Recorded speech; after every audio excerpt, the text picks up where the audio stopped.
Hi, everyone, and welcome again to Connected Learning TV. This is our final webinar of this 2015 kickoff series titled Empowering Lifelong Learners by Teaching the Web with our friends at Mozilla Webmaker.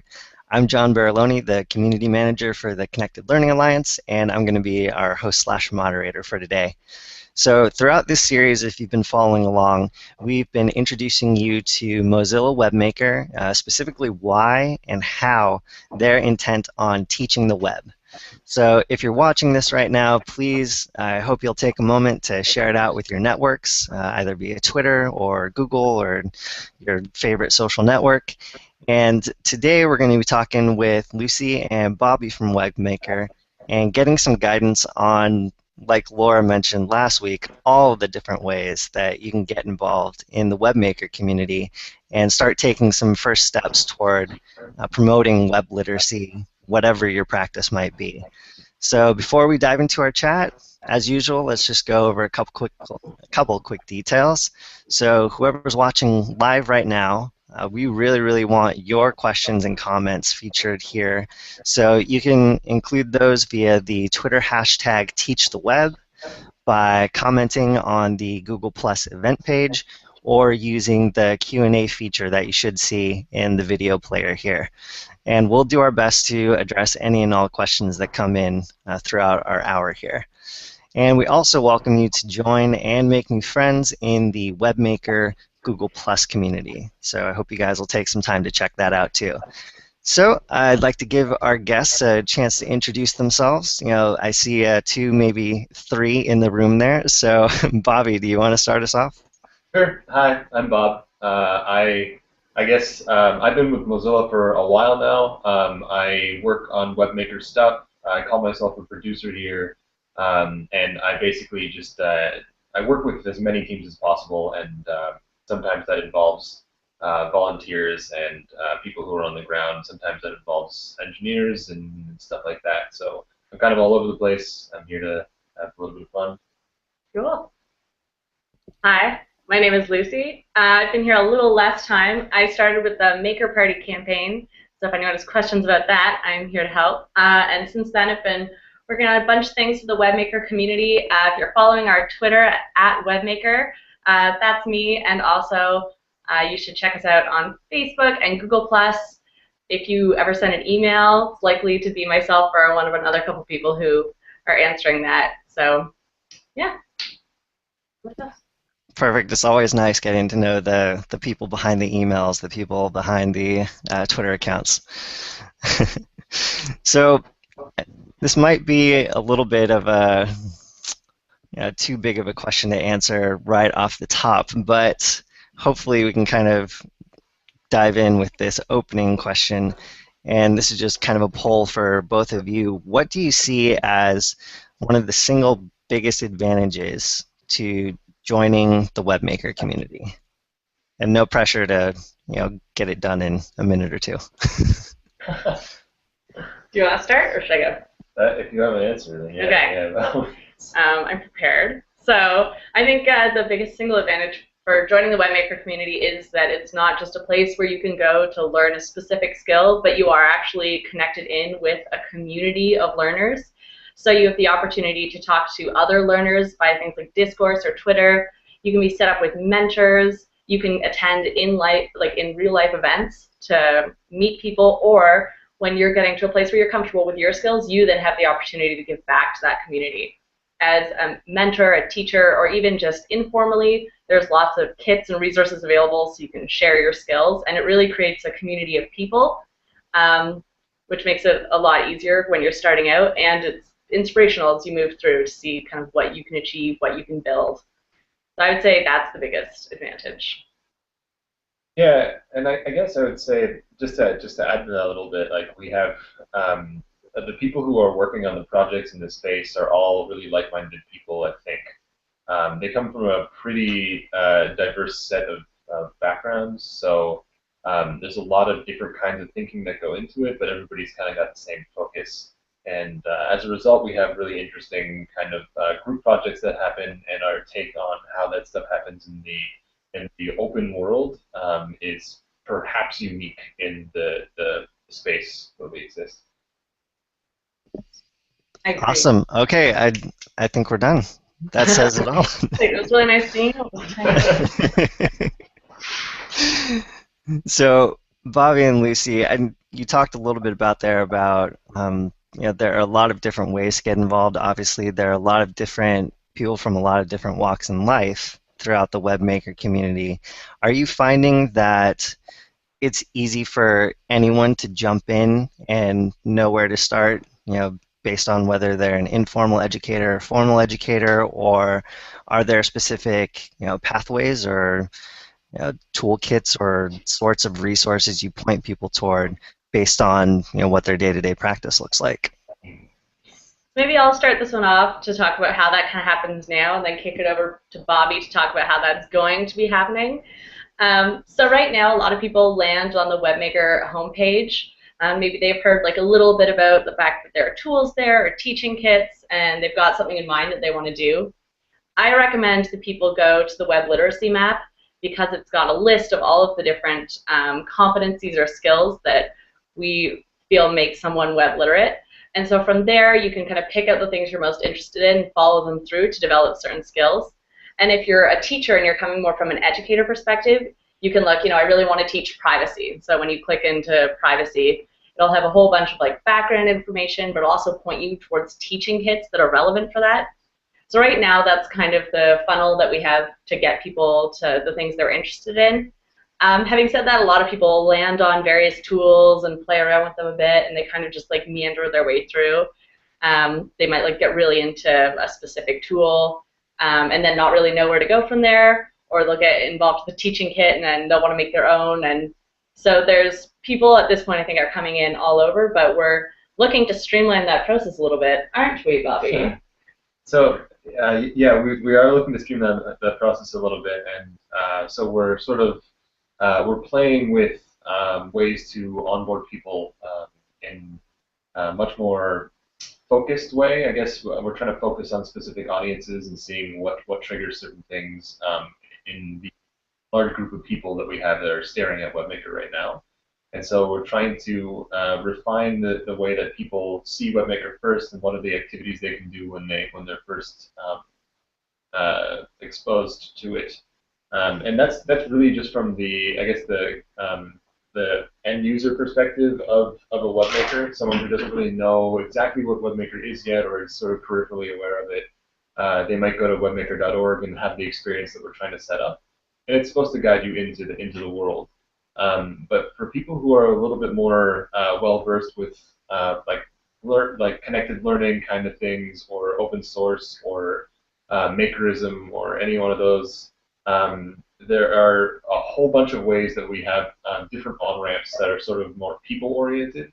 Of course, we've got a bunch of stuff on the web that's documented. You can go check out what people have done and like how you might want to get involved in these things. And we're all over Twitter and Facebook, like Lucy said. But we're always looking for ways for people to share their unique talents with us, so that they can get involved with how Webmaker grows. And that's maybe like doing translations for us, or working on code, or figuring out how the product spins out, or doing design work with us, or just basically being at events and stuff like that. So we're constantly trying to figure out how to get more people involved in the ways that they see that they can contribute to the project. That's awesome. And Bobby, kind of dovetailing off of your mention about translation, so we actually did have a question come in from Russell Davis. So Russell, thanks for your question. We're tackling it now. And Russell asks, what countries and languages does the Webmaker community cover? And I imagine it's a pretty big list. Yeah. It is, indeed. I actually took a moment to look things up just to make sure I was getting you a really specific answer. So Webmaker is international. All over the world, there are people who are involved with Webmaker community. It's not limited to any specific countries, and we want everyone to get involved. And we've been quite successful at that. So if you go to events.webmaker.org, you can see you can see a list of kind of upcoming events, and they're all over the world. Like there's one right now going on in Malaysia, India, Canterbury and Kent in England. Look at one in Quebec, Canada. Woo, Canada. another one in India. So all over the world. And Poon, this is just in the next like couple days. These are where the events are going on all over the world, listed on the events.webmaker.org site. In terms of languages, as Bobby touched on, we have a community that does translation. Looking at our Transifex page, which is what we use to do translations, and 93 languages are currently being translated for Webmaker. Not all of those are complete. At this point, I think we've got maybe 50 completed, and some that we're waiting to finish, like they're just at 98%. So anyone out there watching this call speaks more than one language and wants to contribute, if you go to transifex.com/project/webmaker, you can contribute to Webmaker and making it accessible to everyone all over the world. Yeah, the Transifex community is a really interesting community to be a part of. It's kind of got its own tiered like learner mentorship sort of thing as well. So it's really an interesting way for people to maybe get their feet wet and learn about what it's like to be in charge of a small segment of stuff. And it's going into a huge live project too, so you definitely have impact whenever you join something like that. Yeah, it's great. And do you have is the Maker Party map up there as well? That's what I was looking for, and I'm also looking for Norwegian to see, because I see that's another question. Norwegian? See what percentage we're translating Norwegian. It looks like no one has started the Norwegian translation yet, which means, Russell, this is all you. Call your friends, tell them you're getting Webmaker translated into Norwegian, so it can be even more accessible all around the world. We'd really appreciate that. Thank you. What's the Maker Party map? So I think, yeah, we have an interesting map which you can look at. It's on party.webmaker.org. You go there, you can see that we have a map of the world, and it kind of is covered in these big yellow dots. And you can see how much of the world the Maker Party from last summer spanned. And we really touch on like a huge percentage of the world. I'm just looking at the map there. I think the only place we don't have is Greenland. 86 countries participated. Yeah, that's amazing. So, yeah, if you did something and you actually want it to be on that map too, I'm not sure if it's still live updating, but we're trying to figure out how to make the map a little bit more live and show exactly how much of the community is participating every year. And just in case there are people there who don't know what Maker Party is, I might take this opportunity to talk about what Maker Party is, and I'm sure some of the other speakers touched on it as well. But Maker Party is our campaign that runs during the summer months for us, June to September, June 15th to September 15th. And it's a big campaign to teach the web, where we invite people all over the world to go out and run events to share the web with other people. So even if you don't have like a huge skill set and you just know like a little bit about what HTML is, we have a whole bunch of activity kits. We have a whole bunch of manuals about how to run an event. So like how to book a space, how to like find volunteers, how to do all of that step by step, so that you can join an event. And while Maker Party is up and running, we also help people by sending out swag, and we've got all of these resources, and we get people to put their events up on that website I've mentioned earlier, events.webmaker.org, so that if you're in your city and you decide, I'd really like to learn a little bit more about the web, maybe it's HTML, you can look on that map, see what's near you, and get involved. And as you see, those events run all year round. Maker Party is just what we call that big boost we give it for those couple months. But all year round, throw these events and people teaching each other the web. This is the Maker Party logo. This particular dinosaur is extremely passionate about the web and web literacy. So I think he's also wearing a Mozilla shirt. He's wearing a Mozilla shirt, and he's got a party hat on because Maker Party is just that. One giant party. Sorry. I'm gonna move him over here. Just all right. Bye, Dino. That's awesome. We need more dinosaurs like him. He's so passionate. So talking about the global scale of the Webmaker community, this came up actually in one of our earlier conversations, but I feel like it's always important to hit it. So I know most practitioners, when they're first starting out, it's on a local level. They want to, connect with people in their building, and then they can kind of expand out from there. And it can feel really comfortable sometimes just staying within your local environment with people you know. So what do you see as being the advantages to connecting to more of a global network with people, you might never even meet? Where to go, or? Sure. I mean, it's hard because I love meeting like my local community and hanging out with them. I love real-time conversation. I love doing that kind of stuff because you have the same experience with people who you can like see cool stuff with, but you just don't get the same kind of diversity that you would from talking to a global community of people. And it's not, if I stay in my office all the time and I can talk to the same people, uh, our I guess our perspectives on how to do stuff or like what to do and what to make, they're always going to be limited by the experience that we have here. If I can connect to somebody who's in, say, Norway, um, their perspective is obviously going to be different than mine, and our range of talents extends beyond that, which I can articulate here.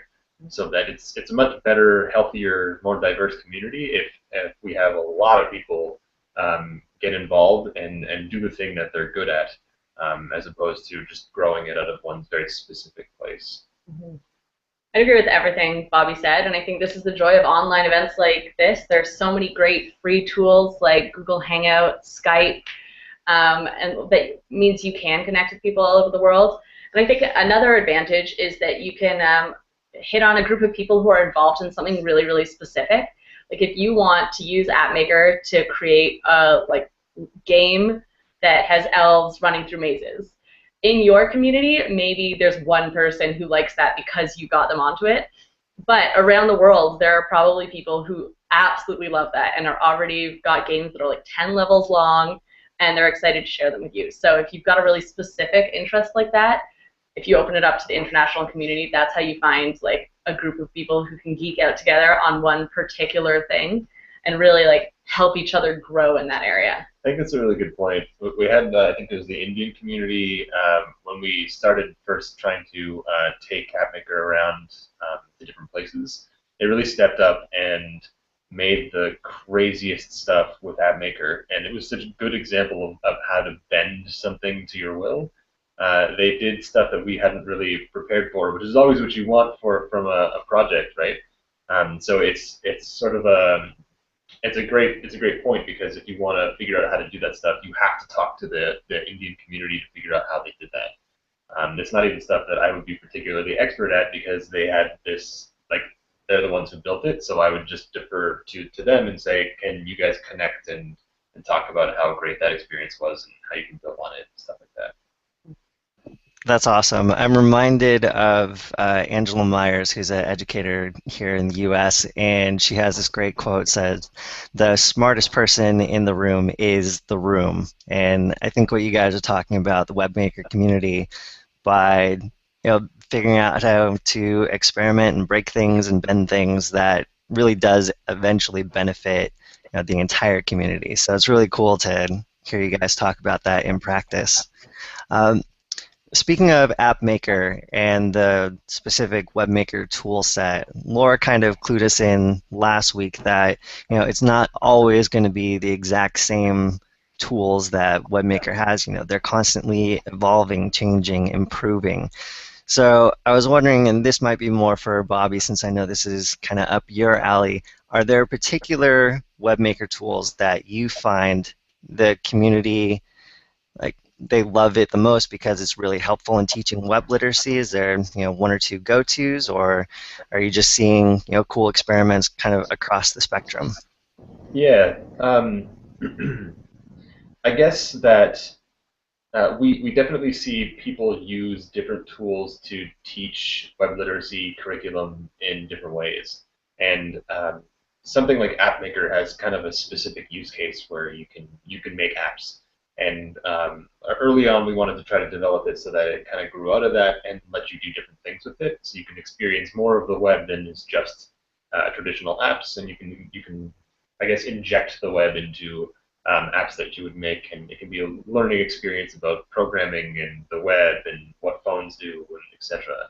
But there are traditional things like Thimble that are and X-ray goggles, which are a little bit more traditional in the sense that you can The web page is the thing that you want to actually attack and edit and try to remix. And those are tools that are just sort of supposed to show you what's behind the scenes.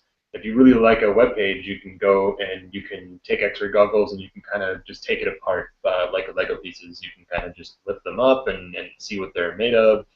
And you can edit the attributes of those things as well and make a different web page. And similarly, X-ray goggles takes that to kind of another level where you can step in and try to write the code yourself, and it tries to hold your hand a little bit and guides you along the paths of writing good HTML, tells you when there are problems, things like that. So those are kind of a little bit more obvious about how they would present web literacy to people. But it's sort of always up to the teacher or the learner about how they use these tools. Because you can sort of teach everything with something like Thimble. It just depends on the activity. And we just had like a privacy day thing happen. And there are activities you can do that are about privacy, but they still use things like Thimble or X-ray goggles or Lightbeam. And those really illustrate just the different concepts of privacy that might be interesting to people who are learning a little bit about web literacy. And we have things that are as far out. Actually, our team in Mozilla Japan just has been creating something called Para, which is more about drawing and collaborating.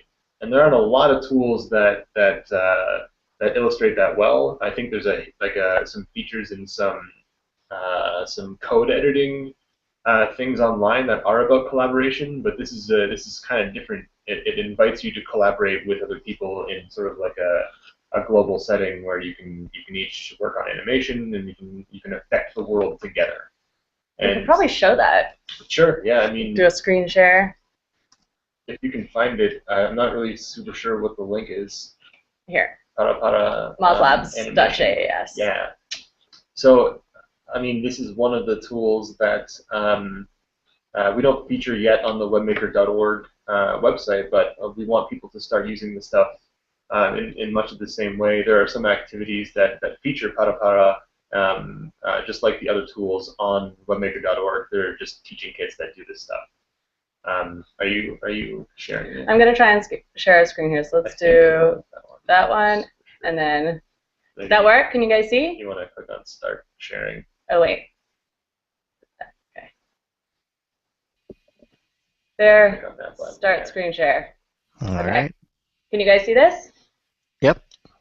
Excellent. So this is and something I was going to mention, which is like, I wouldn't say there's a most popular tool, but there definitely are most popular tools for different age ranges and like different use cases. So for little kids who you want to introduce them to the web, they're too young to code, I think like 3 or 4. I've seen events where this is extremely popular. So you can make a whole bunch of these like slides, and then when you put them together, it'll create like a slideshow, so you can trace over what you've made but change it slightly. I'm going to make this have its mouth open.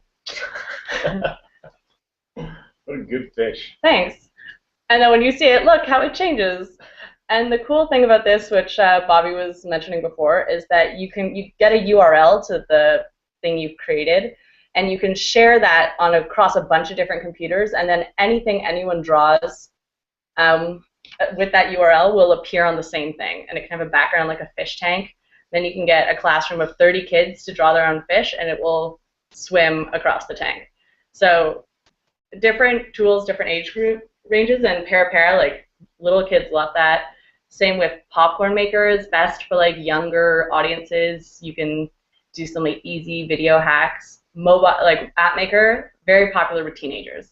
Yeah. We see a lot of like teenagers and adults who want to get involved with App Maker, and Thimble as well. It has a bit more of a range because you can do everything from making a meme to building a web page. And I have seen some incredible web pages from 7-year-olds. So it's not very restrictive, but that's usually in a learning environment. So and I think just to add something about the future, we're trying to get a lot smarter about how these tools are presented and what aspects of them people use and how they're socialized.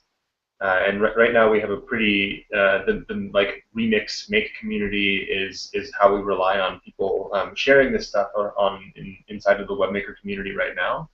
and there's like discourse and stuff, which is maybe a really good thing to mention as well. But we want to try to work those same ideas and integrate them closer to the tool sets themselves.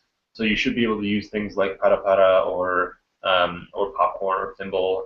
And in the near future, we might have a different sort of rendition of that same set of activities that has the same kind of social aspects and making intertwined kind of more tighter knit, if I can say that as an idiom. Okay. You created it. That is awesome. And for anyone who's watching this live or watching this as a recording, I know that was a ton to keep track of, a lot of different names being thrown out, but just know that on the archive page of this on www.connectedlearningtv, we'll have a list of links to everything that's being mentioned here. So no worries about trying to, pause, what did they say, go find the link. We're good. We got you covered. So, and we'll put our Twitter handles on there too, so you can get to us directly. You're like, what did she say? She speaks so fast. I taught it. So obviously with this tool set and with events like Maker Party, you have a wide range of users in terms of people who might be using this or getting into this for the first time, and people who've been involved for years and kind of know all the tricks of the trade. So kind of a two-part question. Are there ways for people who are using these tools to create and make projects to show off what they're doing, and ideally for newbies to kind of come and remix? And then two, within the Webmaker community, is there a way for new people and experts to get matched up together? Yeah. Do you want to talk about discourse? I was going to go another angle. If you want to do discourse, start with discourse, and then I'll do my thing. Okay, I'm maybe not the expert on discourse, but our community team is really keen on this stuff, and we're trying to figure out what the right tool set is to help that really flourish, because we know that there's a lot of power in that kind of relationship that you're talking about. So we have something called Discourse, which is chat room. It's a forum. If people are familiar with that kind of internet communication, it's really a way for you to meet other people who are working on stuff that is thematically similar to something that you care about, and you can share stuff that you're working on there. You can meet the people who are teachers and learners and mentors and super mentors within the community there. And that's probably the place that people are ushered to first when they ask questions like that. Like, how do I get more involved in the community? I want to show this thing that I've been making. I just want to have a conversation about security and privacy. Where do I go? And there's usually a conversation happening on Discourse.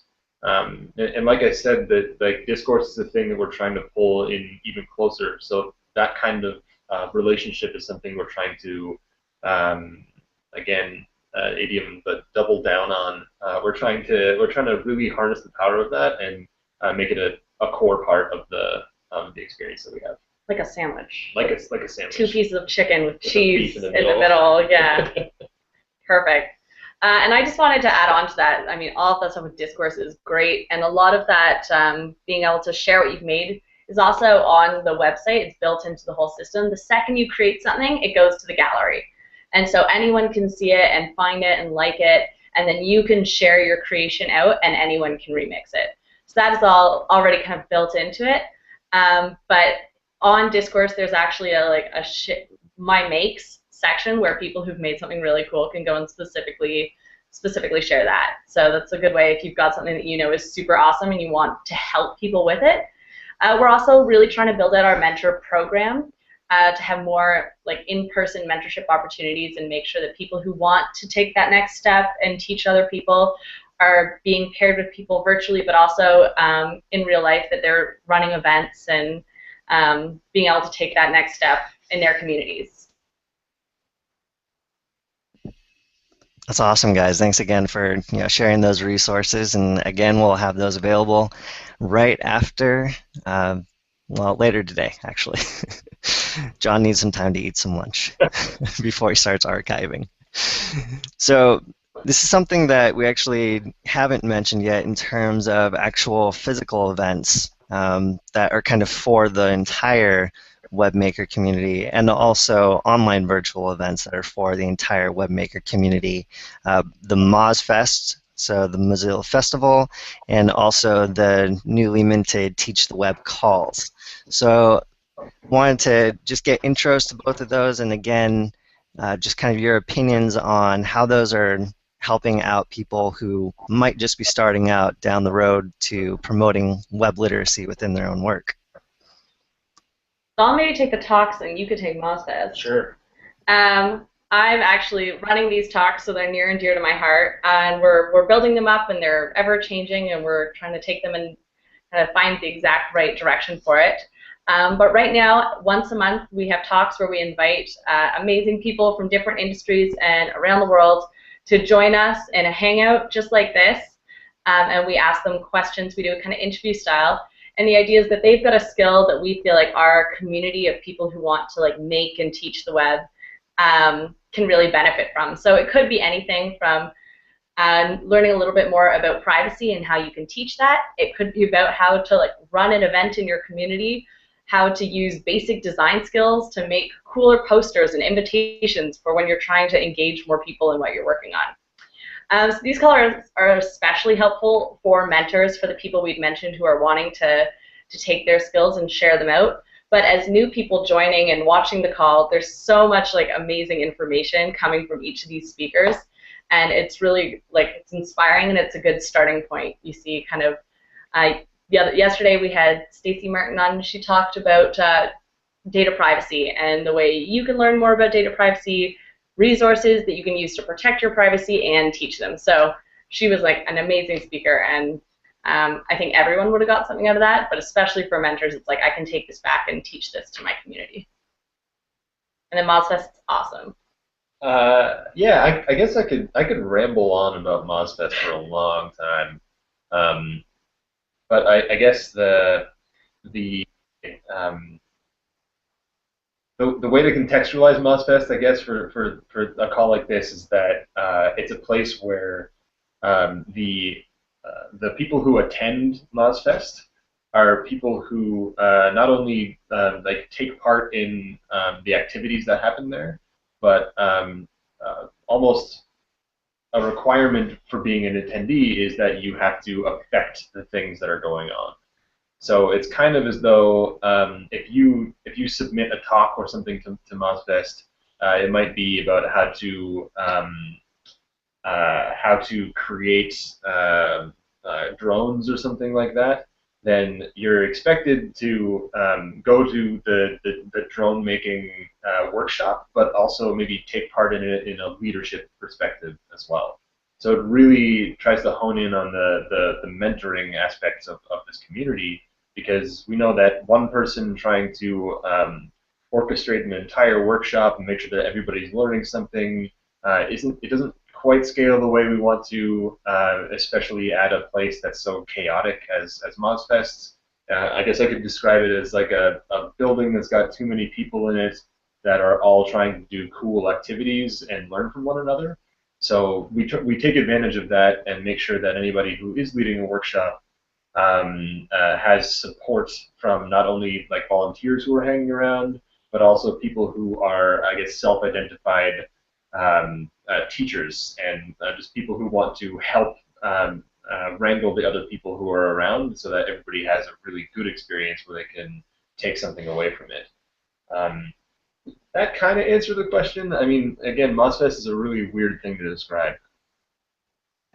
No worries. That does it. And I know our folks here at the Connected Learning Alliance and Pursuitery had a really fun time attending the last MozFest in London. So thumbs up to everybody involved there.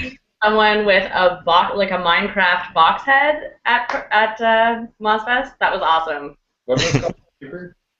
The cactus looking No. thing? That was just a regular Minecraft guy. Person, yeah. Okay.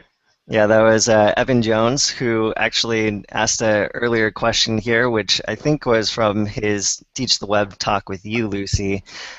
He's asking, are there, potential best practices on the way for people who might want to remix some of those Teach the Web talks or Teach the Web calls that have been coming out How would one go about doing that?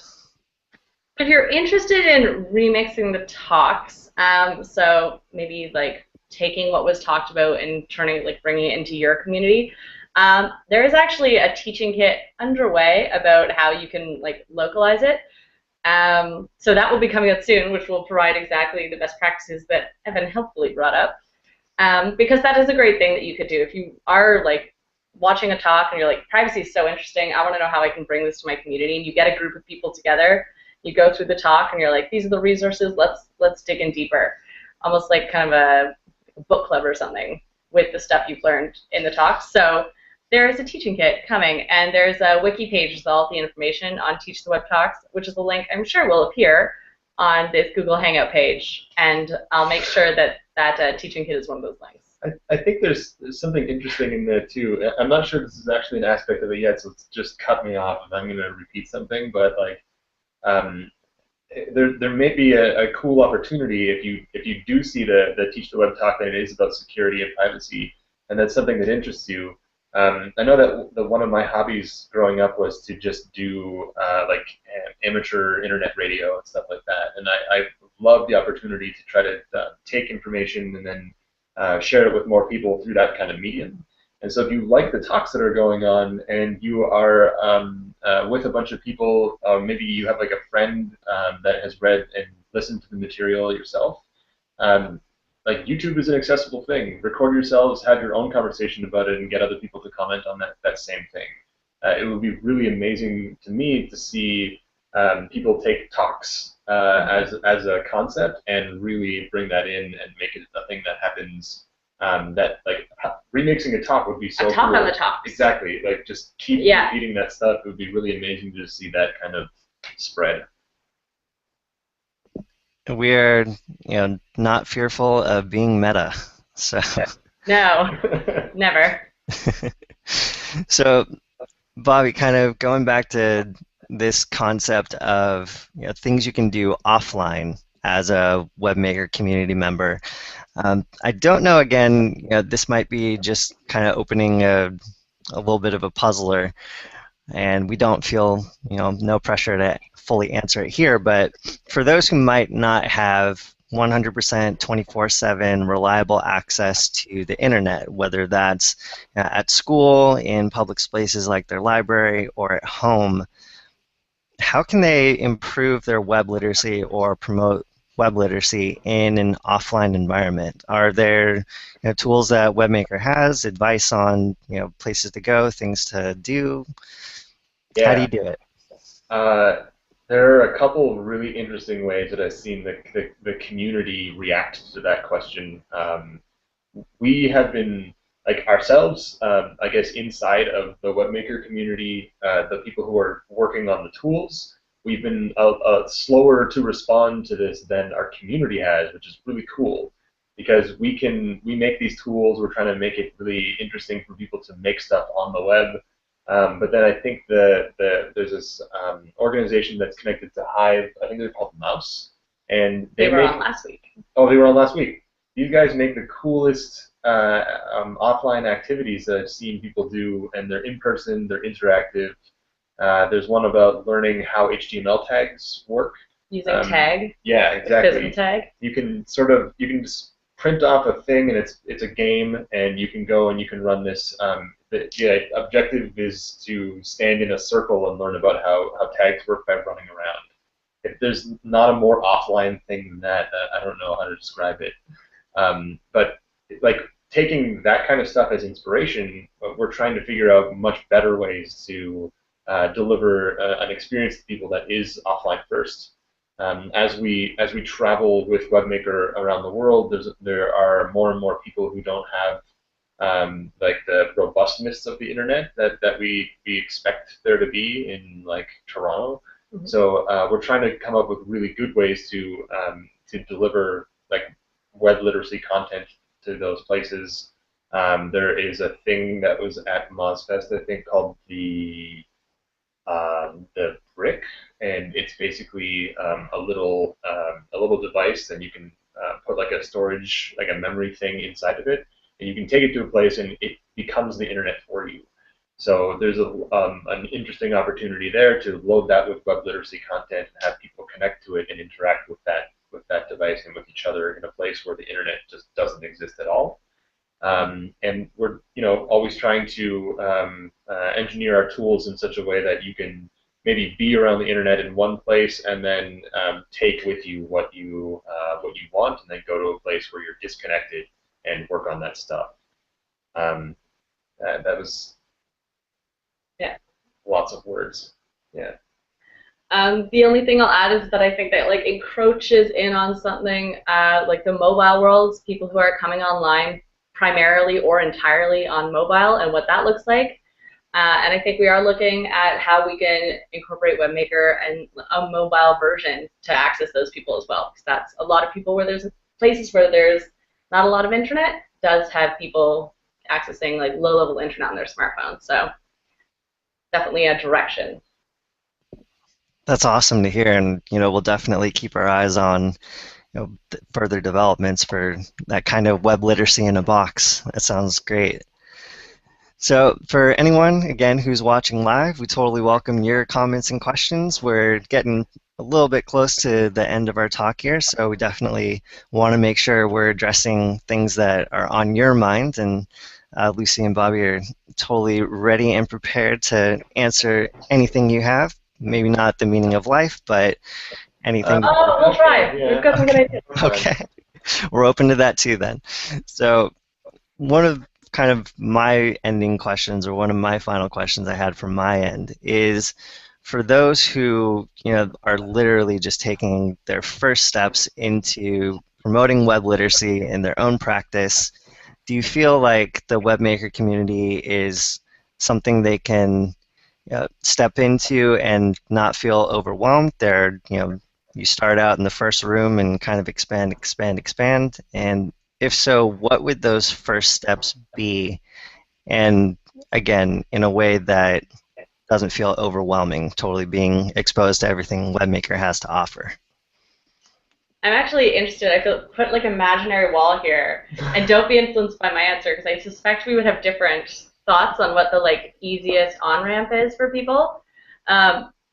So you can hear nothing, but I would say that like what I mentioned before, that web literacy map, if you're coming at this cold and you're interested, but you're maybe not sure like even what's involved in becoming web literate, the web literacy map is accessible. It's got like YouTube videos and articles and stuff that you could read before you even like get into learning that skill. And then it has some like easy access tools, not tools. Yeah, it points you the right tools, but also it gives you the activities to learn that skill.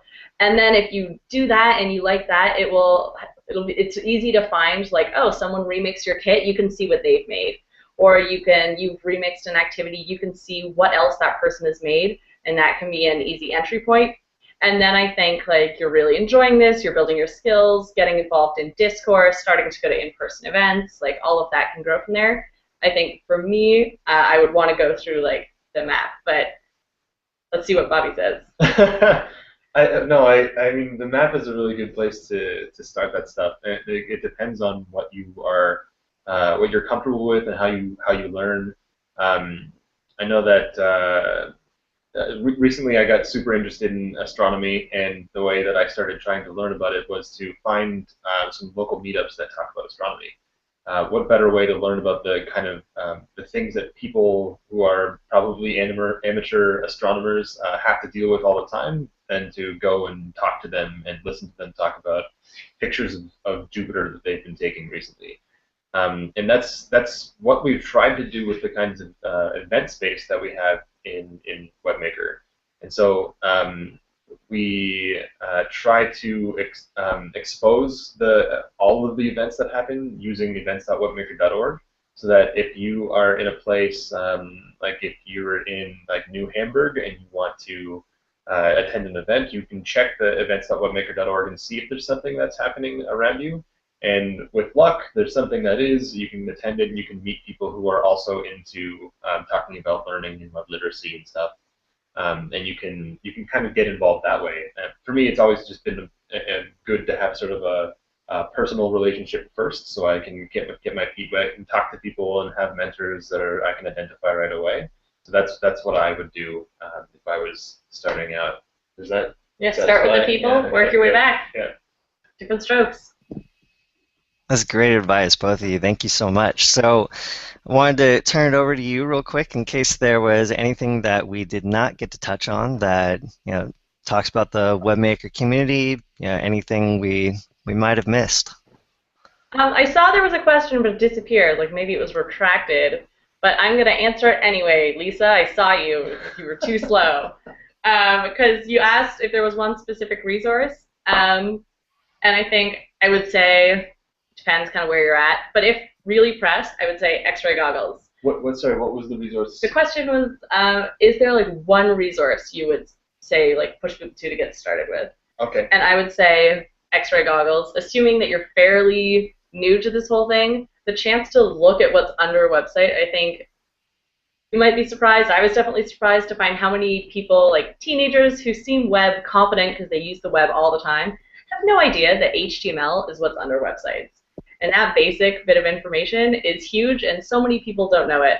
And once you realize that what's underwriting websites is just like a little bit of fairly accessible code, it opens the world of you being able to change that and create it yourself. So X-ray goggles, just the starter page, clicking around on that page, opening it up, trying to hack the New York Times or hack a high school website. I would say that's the one resource I would, if pressed, I would be like that one. And we're constantly updating and hopefully automating this in the future. Webmaker.org/explore has so much content on it that other people have made, and we're trying to find really good ways to surface this stuff that's really neat. And we're admirers of the Scratch community, who does this super well with Scratch projects in their community. They do such a good job with that. So we want to try to do something similar and give people ways to see the activities that exist and other remixes that people have worked on. And I know maybe we can share a couple of really interesting activities that we have that get people into those tools, because I would suspect that's a better place to look for first resources than the tool itself, because you get some context, you understand a little bit about what the tool can do for you and the steps to using it so that you can learn some specific web literacy item. We could definitely pull up some of those links and get them to John to share out. You got it. So I think that is pretty much everything I had on my plate for you guys. So I want to say thanks again for taking the time to share your energy and your insights with us. And hopefully, again, if you've been watching this, you're going to be checking out the ton of links and different things that have been shared out during this in this talk here. So I wanted to thank everyone again for being involved, and Lucy and Bobby, please pass on my thanks to the Webmaker community and everyone who was involved earlier in the month. So per usual, we're going to have a full video recording of this webinar available later on www.connectedlearningtv, and a bunch of curated content on the way that you guys can share with your networks too. So this wraps up the final webinar of this January series, but again, please feel free to keep the energy going on Twitter using the hashtag #TeachTheWeb and also the hashtag #WebLiteracy. And I hope you guys will make new friends in the Webmaker Google Plus community too. So if you found this conversation helpful, whether you're watching it live or whether you're watching it as a recording, I hope you'll share it out with your networks and encourage them to get involved in both the Webmaker community and the Connected Learning TV webinar series. And if you want to know about more webinars coming up on our end in 2015, please sign up for the www.connectedlearning.tv newsletter there. And Lucy, real quick, if people want to get involved in the upcoming Teach the Web calls and talks, what do you recommend for them? We post it all over Twitter, and there is like a wiki page. I'll make sure that John has that link to share it out, where you can find all the information. But right now, if you search "Who's Watching You" on Google Hangouts, you'll find our talk from yesterday and a bunch of information about Teach the Web Talks on that. Perfect. So thanks again, Lucy. Thanks again, Bobby. And thanks again, Maker Party Dino. Thanks, John. Bye. Bye.